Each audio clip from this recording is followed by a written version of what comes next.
না, তা তো অবশ্যই। ইনিংসটা আরেকটু বড় করা যেত।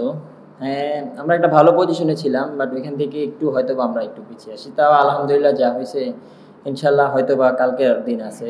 তো ব্যাটসম্যান মিরাজও আছে। আশা করি একটা ভালো পার্টনারশিপ হইলে ইনশাআল্লাহ আমরা খুব আগায় থাকবো।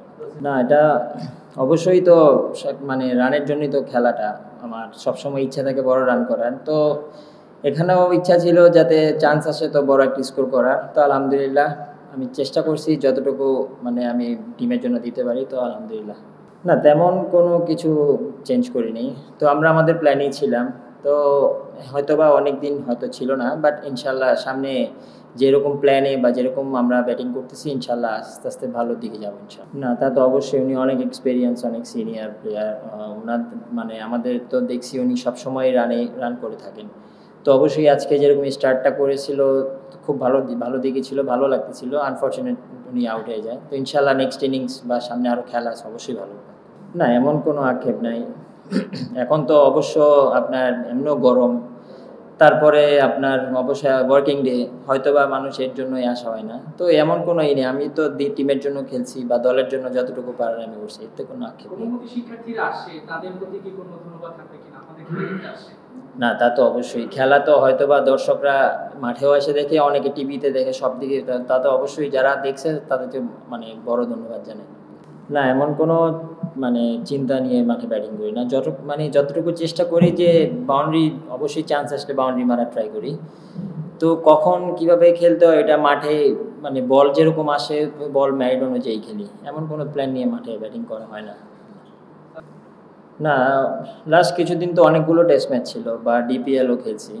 তো আশা করি সামনে অনেক টেস্ট ম্যাচ আছে বা সামনে এই টিমেরও খেলা আছে। তো সামনে বিসিএলও আছে। তো আশা করি এখন যে সামনে আমাদের যে খেলা বা সামনে ইন্টারন্যাশনাল শিডিউল, তো অবশ্যই এখন এটা জিনিসটা কাভার হয়ে গেছে। যা আগে ছিল এখন এটা মোটামুটি কাভার হয়ে আসছে। না, তা তো অবশ্যই আরেকটু বেটার। আমরা তো ভালোর দিকে ছিলাম। তো হঠাৎ করে কলাপস হইছে। তো আরেকটু ভালো খেললে হয়তোবা ভালোর দিকে বা ভালো একটা স্কোর আমরা সেট করতে পারতাম। আর লেগ বিফোরেরটা যেটা হয়েছে ওইটা হয়তোবা আমার কাছেও বা শান্তর কাছেও মনে হয়েছে এটা হিটিং, যার কারণে বাট আনফরচুনেট আম্পায়ার্স কল। তো কিছু হাতে নেই আমার। না, হোয়াইট বল রেড বল এটা কোনো ম্যাটার করে না। মানে স্কোর তো স্কোরই। তো যেখানে চেষ্টা করি যে খেলার, তো আপনার ইন্টারন্যাশনাল ম্যাচের আগে যদি ভালো রান করা যায় তো এটা অবশ্যই যে কোনো ম্যাচে হেল্প করে। তো এটাই চেষ্টা করছি রান করার এখানে। আমরা মোটামুটি যদি আমরা আর কিছু মানে আমার কিন্তু মিরাজ আর তাইজুল ভাই আছে, তো ওরা দুজনই ভালো ব্যাটিং করে। তো আশা করি ওদের থেকে যদি একটা ভালো পার্টনারশিপ হয় তো অবশ্যই ওইটা আমাদের মানে খুব ভালোর দিকে নিয়ে যাবে।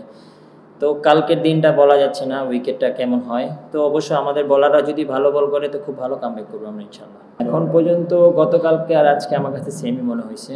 তো 3 দিনের দিন থেকে অবশ্য উইকেটে হয়তো বা হেল্প আসতে পারে বলারদের। তো আশা থাকবে যে ওইভাবেই আমাদের বলারদের প্ল্যান যদি হয় তো ভালো হবে ইনশাল্লাহ। না, ওপেনিং পেয়ার আলহামদুলিল্লাহ আমাদের ভালোর দিকে ছিল। আর আমি তো মানে এরকম কিছু মনে হয়নি যে বিজয় ভাই স্ট্রাগল করতেছে। উনি খুব সুন্দর ব্যাটিং প্রথম দিকেই করতেছিল। তো সুন্দর ব্যাটে কানেক্ট করতেছিল। আনফরচুনেট উনি আউট হয়ে গেছে। এটা তো আর মানে আশা করি তো অবশ্যই আমাদের যে মানে মিরাজ আর তাইজুল ভাই আছে, তো অবশ্যই যদি ওরা ভালো একটা পার্টনারশিপ দেয়, যদি 100+ হয় তো আমাদের জন্য খুব ভালো হবে এটা। আমাদের মানে খেলা যেরকম আমরা মানে ভালোর দিকে ছিলাম, তো আমার কাছে মনে হয় 3টা উইকেট একটু বেশি হয়ে গেছে।